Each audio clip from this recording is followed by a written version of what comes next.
Hello everyone, my name is Kuldeep Singh Rathore and welcome in GATE Wallah platform. Guys, आप सबको पता है आप लोगों के लिए जो भी इंपॉर्टेंट इन्फॉर्मेशन होती है टाइमली बेसिस पर आपको हम लोग शेयर करते रहते हैं गेट वाला के प्लेटफॉर्म पर। गाइज, काफ़ी सारी इन्फॉर्मेटिव वीडियोस भी हम आप लोगों के लिए लेके आ रहे हैं जो कि आपके करियर से रिलेटेड है। काफ़ी सारे स्टूडेंट ऐसे होते हैं जो गेट क्लियर करके या फिर जो इंजीनियरिंग कम्युनिटी से बिलोंग करते हैं विदाउट गेट भी जो इंजीनियरिंग से रिलेटेड जो पोस्ट होती है उनको पीएसयूज में जाके ज्वाइन करते हैं। तो गाइज, आज के इस पर्टिकुलर वीडियो में हम बात करने वाले हैं महारत्ना पीएसयूज के बारे में। तो ये जो महारत्ना कैटेगरी के पीएसयूज आपको देखने को मिल रहे हैं, ये महारत्ना कैटेगरी का पीएसयूज कैसे अलॉट होता है, महारत्ना पीएसयू कैटेगरी क्या है, कौन कौन से पीएसयूज आते हैं, कौन कौन से पीएसयूज गेट से रिक्रूटमेंट करते हैं, उन सारे पॉइंट पर हम डिस्कस करने वाले हैं। और गाइज, इन सब चीज़ों से आपको अवेयर भी रहना जरूरी है, क्योंकि गाइज इनकेस अगर मान लो इनमें से किसी पीएसयूज में आप इंटरव्यू देने जाओ और आपसे पूछ ले कि क्या ये पीएसयू महारत्ना की कैटेगरी में है, तो आपको आंसर पता होना चाहिए और महारत्ना की कैटेगरी कैसे अलॉट होती है वो भी आपको इन्फॉर्मेशन होनी चाहिए। तो सारी की सारी डिटेल को आज हम इस पर्टिकुलर वीडियो में बात करने वाले हैं। गाइज, यहाँ पर अगर आप देखो रिसेंटली जो है एचएएल को भी महारत्ना कैटेगरी का स्टेटस दे दिया गया है और अब इंडिया में जो है टोटल 14 जो पीएसयूज है वो महारत्ना कैटेगरी में आ चुकी है। तो आज कंप्लीट लिस्ट भी हम डिस्कस करेंगे और भी सारे फैक्ट्स पे बात करेंगे। सबसे पहले अगर हम बात करें गाइज, महारत्ना कैटेगरी का पीएसयूज जो है वो पब्लिक सेक्टर अंडरटेकिंग है under the government of India. यहाँ पर अगर हम बात करें जो पीएसयूज है वो large scale companies with सब्सटेशनल revenue और प्रॉफिट रिकॉर्ड के हिसाब से डिसाइड होता है। तो इनकी काफ़ी ज़्यादा इंपॉर्टेंस है इंडिया की जीडीपी में भी और इंडिया की ग्रोथ में भी। तो जो महारत्ना कैटेगरी का स्टेटस है गवर्नमेंट ऑफ इंडिया के द्वारा दिया जाता है। आप सबको पता है कि महारत्ना, नवरत्ना, मिनीरत्ना इस तरीके से पीएसयू जो है बटे होते हैं। तो एज पर उनका क्या रिवेन्यू रह रहा है, क्या प्रॉफिट रह रहा है, उनका स्टेटस डिसाइड होता है। यहाँ पर रिसेंटली डिफेंस पीएसयूज भी बहुत सारे बनाए गए थे, तो उनके ऊपर भी मैंने एक वीडियो में आपको अवेयरनेस दी थी कि डिफेंस पीएसयू कौन कौन से हैं और वहाँ पे गेट से किस किस में स्कोप है और इंजीनियर के लिए कहाँ कहाँ पे वैकेंसी आती है। तो गाइस, यहाँ पर अगर हम बात करें तो जो भी महारत्ना पीएसयूज होते हैं उनका काफ़ी ज़्यादा सिग्निफिकेंस होता है इंडिया की इकोनॉमिक ग्रोथ में। और साथ ही साथ गाइज, ये जितने भी पीएसयूज है ये काफ़ी ज़्यादा रोल प्ले करता है रिवेन्यू जनरेशन में गवर्नमेंट ऑफ इंडिया के लिए। और जो पब्लिक इंफ्रास्ट्रक्चर है, गवर्नमेंट की जो ग्रोथ है, उनमें भी काफ़ी बड़ा इनका कॉन्ट्रीब्यूशन रहता है। आप सबको पता होना चाहिए कि महारत्ना पीएसयूज जो होती है उनको क्या स्पेशल पावर भी मिल जाती है जिससे कि वो एक रिक्रूटमेंट का जो नंबर है वो भी अपने हिसाब से डिसाइड कर सकते हैं, एक्सपेंशन कर सकते हैं, वो सब भी डिस्कस करेंगे। तो यहाँ पे एलिजिबिलिटी के बारे में बात करें गाइज, तो सबसे पहले जो कंडीशंस होती है कि वो स्टॉक एक्सचेंज में लिस्टेड होना चाहिए जो भी महारत्ना कैटेगरी के पीएसयूज में आना चाह रहा है। उसके अलावा उनका एवरेज एनुअल टर्नओवर जो है अगर 25,000 करोड़ से ज़्यादा है लास्ट 3 ईयर में, तो महारत्ना कैटेगरी का स्टेटस उनको मिल सकता है। एवरेज एनुअल नेट प्रॉफिट भी 5,000 करोड़ से उनका ज़्यादा होना चाहिए। और इसके अलावा एटलीस्ट जो है उनकी नेट वर्थ जो है 15,000 करोड़ से ज़्यादा होनी चाहिए। तो 25,000 करोड़ जो है वो आपका एवरेज एनुअल टर्नओवर, 5,000 जो है वो आपका एनुअल नेट प्रॉफिट और एटलीस्ट 15,000 करोड़ जो है वो आपका नेट वर्थ यहाँ पे होना चाहिए। इसके अलावा ग्लोबली ऑपरेशंस होने चाहिए, मतलब मल्टीपल कंट्री में उनका जो है इन्वेस्टमेंट और इंटरनेशनली भी वो प्रेजेंस होनी चाहिए। जैसे कि आप देख पा रहे हो ओएनजीसी और जो मल्टीपल ऑर्गेनाइजेशन है इनके अलग अलग कंट्रीज में भी प्रेजेंस है, इनके अलग अलग वहाँ पे सब्सिडरी वर्क करती है। अगर हम बात करें कि महारत्ना कैटेगरी की पीएसयूज में आने में क्या पावर मिल जाता है, तो गाइस यहाँ पर स्पेशली जो महारत्ना कैटेगरी की पीएसयूज आती है उनको ये फ्रीडम रहती है कि वो अप टू 5,000 करोड़ या फिर 15% ऑफ देयर नेट वर्थ जो है, दोनों में से जो भी ज़्यादा है उसमें वो अपना government without government approval investment कर सकते हैं। मतलब ये इन्वेस्टमेंट वो डिफरेंट डिफरेंट में अपना एक्सपेंशन करने के लिए, जॉइंट वेंचर साइन करने के लिए किसी पर्टिकुलर अदर पीएसयू से या फॉरेन किसी कंपनी से, ये सब डोमेन में वो वर्क कर सकती है। और डेफिनेटली जब इस तरीके की जॉइंट वेंचर साइन होते हैं, सब्सिडरी बनती है, जैसे एनटीपीसी का ग्रीन एनर्जी बन गया, तो उस केस में उनको मेन पावर की नीड भी होती है और फिर वो डिफरेंट मेन पावर जो है वो अपनी रिक्रूटमेंट के बेसिस पे निकालते रहते हैं। तो उसमें गेट के बेसिस पे भी रिक्रूटमेंट आती है और विदाउट गेट भी आती रहती है। यहाँ पर इसके अलावा गाइज ये न्यू बिजनेसेस को एक्सपेंड कर सकते हैं, ऑपरेशन को एक्सपेंड कर सकते हैं। तो ये सारी इनको पावर रहती है। दैट्स व्हाई जो महारत्ना कैटेगरी की पीएसयू है उसमें आपने देखा होगा कि ज़्यादातर जो महारत्ना कैटेगरी की पीएसयू है उसमें फ्रीक्वेंट रिक्रूटमेंट भी आप लोगों के लिए आती रहती है। यहाँ पर अगर हम इकोनॉमी पे इम्पैक्ट करेगा, महारत्ना कैटेगरी के पीएसयू काफ़ी बड़ा रोल प्ले करते हैं, हाईएस्ट रिवेन्यू जनरेशन करके देते हैं। तो यहाँ पर डेफिनेटली कंट्री की ग्रोथ में भी काफ़ी बड़ा रोल रहता है। इसके अलावा बहुत सारे डेवलपमेंट प्रोजेक्ट होते हैं जो national infrastructure, rural development, technology का एडवांसमेंट, ये सारे डोमेन में इंडिया की ग्रोथ में काफ़ी बड़ा रोल प्ले करते हैं। इसके अलावा ग्लोबल कॉम्पिटिशन्स भी काफ़ी इनका रहता है, जो फॉरेन में हमारी प्रेजेंस है उसको ये बढ़ाते हैं और डेफिनेटली वहाँ से भी हमारा रिवेन्यू जनरेशन और प्रॉफिट जनरेशन लेके आते हैं। तो यहाँ पे कौन कौन सी कैटेगरी में कौन कौन सी पीएसयूज महारत्ना कैटेगरी की लिस्ट में आता है, तो Bharat heavy electrical limited, Bharat petroleum corporation limited, coal India limited, GAIL India limited, Hindustan petroleum corporation limited, Indian oil corporation limited, IOCL, NTPC ONGC limited.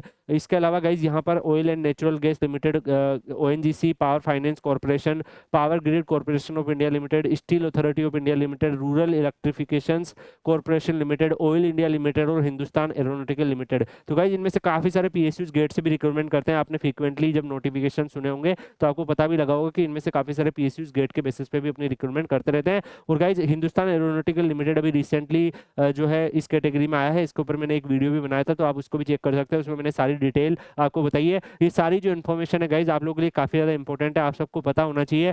क्योंकि गाइज जब आप इंटरव्यू में जाते हो तो हो सकता है इनमें से कोई क्वेश्चन पूछ ले, किसी पीएसयू में आप जा रहे हो, आपसे पूछ ले कि क्या ये महारत्ना कैटेगरी का पीएसयू है, नवरत्ना का है, मिनी रत्ना का है, और अगर महारत्ना का है तो क्यों है, क्या इन्होंने अचीव किया है। तो ये सारे फैक्टर्स जो मैंने आपको बताया, अगर आप ये प्रेजेंट करोगे तो डेफिनेटली आप वहाँ पर वेल इन्फॉर्म पर्सन की कैटेगरी में आओगे और आपको इंटरव्यू में भी बेनिफिट मिलेगा। यहाँ पर अगली अगर हम बात करें तो सबसे पहले जो है वो भारत हेवी इलेक्ट्रिक्स लिमिटेड जो है वो महारत्ना कैटेगरी के पीएसयूज में आता है। ये मेनली जो वर्क करता है वो डिजाइन, इंजीनियरिंग और servicing of product for core sector such as power, transportation और रिन्यूएबल एनर्जी में, और ऑयल एंड गैस और डिफेंस सेक्टर में काम करता है। और ये इंडियन रेलवे को लोकोमोटिव वगैरह भी सबमिट करता है। डिफेंस इक्विपमेंट जैसे नेवल गन्स और सिमुलेटर्स वगैरह को भी डेवलप करता है। तो भेल जो है वो अपनी रिक्रूटमेंट विदाउट गेट भी निकालता रहता है। इनकी रिक्रूटमेंट भी आपने देखा होगा कि इनकी रिक्रूटमेंट आती रहती है। इसी के अलावा Bharat petroleum corporation limited second Maharatna category का पीएसयू है। ये भी काफी ज्यादा सिग्निफिकेंट प्लेयर है ऑयल रिफाइनिंग कैटेगरी में, फ्यूल डिस्ट्रीब्यूशंस में, इन सब डोमेन में काफी ज्यादा वर्क करता है। और यहाँ पर इनका भी अगर हम देखें कि काफी ज्यादा बड़ा डिस्ट्रीब्यूशन है और काफी ग्रोथ भी कर रहा है। रिन्यूएबल एनर्जी में भी काफी ज्यादा इनका एक्सपेंशन चल रहा है। तो यहाँ पे बीपीसीएल में भी रिक्रूटमेंट जो है फ्रीक्वेंटली आती रहती है। इसके अलावा कोल इंडिया लिमिटेड है गाइज, ये भी महारत्ना कैटेगरी का पीएसयू है और वर्ल्ड का लार्जेस्ट कोयल प्रोड्यूसर की कैटेगरी में आता है। 1975 में इसको स्टेबलाइज किया गया था। और इसके अलग अलग सब्सिडरी भी है जैसे western coalfield limited, central coalfield limited और अदर्स। तो इनमें भी रिक्रूटमेंट जो है इंजीनियर्स के लिए आती रहती है। इसके अलावा कोल इंडिया में जो है डिफरेंट डिफरेंट रिक्रूटमेंट आती रहती है। गेट से भी आती है, विदाउट गेट से भी आती है। तो गेट से जो पोस्ट आती है वो आप शॉर्ट नोटिफिकेशन देख सकते हैं। इवन यहाँ पर गेट 25 से इन्होंने अपना शॉर्ट नोटिफिकेशन अनाउंस किया है। गेट 24 से भी लिया, 23 से भी लिया। तो इनकी रिक्रूटमेंट जो है फ्रिक्वेंटली यहाँ पे होती रहती है। इसके अलावा गाइस गेल जो है gas authority of India limited, ये भी एक largest state own natural gas processing unit है। और यहाँ पर अगर हम देखेंगे एलपीजी प्रोडक्शन में, डिस्ट्रीब्यूशंस में, नेचुरल गैस ट्रांसमिशन में काफी बड़ा रोल प्ले करता है। यहाँ पर भी जो रिक्रूटमेंट है गाइस गेट की स्कोर कार्ड के बिया पर इन्होंने अनाउंस की है कि गेट 25 हम लेने वाले हैं और कौन सी ब्रांच में लेंगे ये लेटर ऑन अनाउंस कर देंगे। इसके अलावा जो नेक्स्ट है वो Hindustan petroleum corporation limited HPCL है। ये भी महारत्ना कैटेगरी की पीएसयूज में आता है। रिफाइनिंग, डिस्ट्रीब्यूशन और मार्केटिंग ऑफ पेट्रोलियम प्रोडक्ट में काफी बड़ा इनका रोल है और अल्टरनेटिव एनर्जी के प्रोजेक्ट में भी काफी ज्यादा काम कर रहे हैं। यहाँ पर अगर हम एचपीसीएल के बारे में बात करें गाइस, तो जो एचपीसीएल है उसमें विदाउट गेट भी अपनी ये रिक्रूटमेंट निकालते रहते हैं। इनका सेपरेट नोटिफिकेशन आता रहता है। इंडियन ऑयल कॉर्पोरेशन लिमिटेड जो है आईओसीएल, ये भी इंडिया का लार्जेस्ट कमर्शियल ऑयल कंपनी है, जो कि काफी सारे जॉइंट वेंचर्स भी इनके चलते हैं, सब्सिडरी भी चलती है। अभी ये अल्टरनेटिव एनर्जी पे भी फोकस कर रहे हैं, काफी एक्सपेंशन भी इनका चल रहा है। और यहाँ पर आईओसीएल जो है वो भी अपनी गेट से रिक्रूटमेंट करता है। गेट 24 से भी इन्होंने रिक्रूटमेंट करी थी और गेट के स्कोर कार्ड के बिया पर इनकी रिक्रूटमेंट आती है। एनटीपीसी जो गाइस वो national thermal power corporation limited, ये भी एक महारत्ना कैटेगरी का पीएसयू है। 7 नवंबर 1975 को इसको फाउंड किया गया था और ये महारत्ना कैटेगरी का स्टेटस इसको 2010 में मिला था गवर्नमेंट ऑफ इंडिया से। और ये 70 लोकेशंस पे इंडिया और अब्रोड में, इवन अब्रोड में श्रीलंका और बांग्लादेश में भी इसकी लोकेशंस है। और एनटीपीसी के रीजनल हेडक्वार्टर्स भी है और electricity generation, distribution, natural gas exploration, इन सब में ये काफी बड़ा रोल प्ले करता है। तो एनटीपीसी के बारे में भी आपको डिटेल पता होनी चाहिए। नेक्स्ट एनटीपीसी ने अपना गेट 25 से शॉर्ट नोटिफिकेशन भी निकाला है। इसमें electrical, mechanical, electronics, instrumentation, civil, mining, computer science, information technology में ये अपनी रिक्रूटमेंट करने वाला है। इसी जो है वो भी महारत्ना कैटेगरी के पीएसयूज में आता है। 40 अगस्त 1956 को एनजीसी को स्टेबलाइज किया गया था और ये इंडिया का अप्रोक्सीमेटली 75% डोमेस्टिक प्रोडक्शन करता है क्रूड ऑयल और नेचुरल गैस का। तो यहाँ पर इसके अलग अलग सब्सिडरीज भी है जैसे ओएनजीसी विदेश लिमिटेड, जो डिफरेंट डिफरेंट कंट्रीज के साथ टाई अप करके अपनी जो यहाँ पे जो अलग अलग जो है प्लांट वगैरह को लगा के वहाँ पर ऑयल को, यहाँ पर ये लोग क्रूड ऑयल को निकालते हैं। तो यहाँ पर नेक्स्ट अगर हम बात करें ओएनजीसी बेंगलुरु पेट्रोकेमिकल लिमिटेड भी है, ओएमपीएल के नाम से, ये भी अपने इंजीनियर्स के लिए रिक्रूटमेंट निकालते रहते हैं। तो गाइज यहाँ पर अगला जो पीएसयूज है पावर फाइनेंस कॉर्पोरेशन लिमिटेड की कैटेगरी में है। तो ये नॉन बैंकिंग फाइनेंशियल कॉर्पोरेशन है, ये भी महारत्ना कैटेगरी के पीएसयूज में आया था और ये इंडिया के पावर सेक्टर का बैकबोन है। तो यहाँ पर पीएफसी जो है ये भी यहाँ पर आ चुका है महारत्ना कैटेगरी के पीएसयूज में। इसके अलावा power grid corporation of India Limited भी महारत्ना कैटेगरी के पीएसयूज में आता है। मेनली ये डील करता है transmission of electricity across different different part of India और काफी रिलायबल रिलायबल जो है वो सप्लाई को प्रोवाइड करने की कोशिश करता है। यहाँ पर अगर हम बात करें गाइस, पीजीसीएल जो है ये भी अपनी गेट के स्कोर कार्ड के बिहाफ पे रिक्रूटमेंट निकालता है। जैसे गेट 2025 से भी शॉर्ट नोटिफिकेशन अनाउंस किया है, electrical, civil, computer science and electronics branch के लिए वैकेंसी निकालने वाला है। इसके अलावा Steel authority of India Limited भी यहाँ पर आपको देखने को मिल रहा है। तो steel authority of India limited जो है ये इंडिया का largest steel manufacturer owning and operating company है। तो यहाँ पर भी डिफरेंट डिफरेंट डोमेन में ये वर्क करता है। ये विदाउट गेट अपनी रिक्रूटमेंट निकालते रहते हैं, इनका भी नोटिफिकेशन आता रहता है। रूरल इलेक्ट्रिफिकेशन कॉर्पोरेशन लिमिटेड जो है ये भी अगर आप यहाँ पर देखोगे कुछ टाइम पहले ही महारत्ना कैटेगरी के पीएसयूज में आया था। और यहाँ पर public finance institution, PFI, non banking financial company, NBFC जो है वो मिनिस्ट्री ऑफ पावर, ये सब आप देख पा रहे होंगे। तो रूरल इलेक्ट्रिफिकेशन कॉर्पोरेशन लिमिटेड जो है ये भी अपने रिक्रूटमेंट इंजीनियर्स के लिए निकालना स्टार्ट कर दिया है। इसके अलावा ऑयल इंडिया लिमिटेड के बारे में तो मैक्सिमम स्टूडेंट जानते ही होंगे, विदाउट गेट ही अपनी रिक्रूटमेंट निकालते रहते हैं, समटाइम गेट से भी ले लेते हैं। तो यहाँ पर ये भी प्रीमियर इंडिया का गवर्नमेंट ओवन कंपनी है जो exploration, production and transportation of crude oil और नेचुरल गैस पे ये काम करते हैं। ये 1959 में स्टेबलाइज किया गया था।